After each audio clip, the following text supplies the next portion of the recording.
Can cats eat chicken nuggets?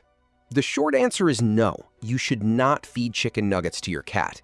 While plain cooked chicken is a fantastic source of protein for felines, fast food chicken nuggets are very unhealthy for them.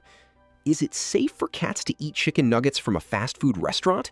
Definitely not, because these nuggets are covered in a heavy batter that is deep fried in oil. This high fat content can easily cause stomach upset, vomiting, diarrhea, or even painful pancreatitis in your pet. Additionally, the breading often contains toxic ingredients like onion powder and garlic powder. Even small amounts of garlic or onion can damage a cat's red blood cells and lead to severe anemia. High levels of sodium and artificial preservatives in processed meat are also bad for your cat's kidneys and heart.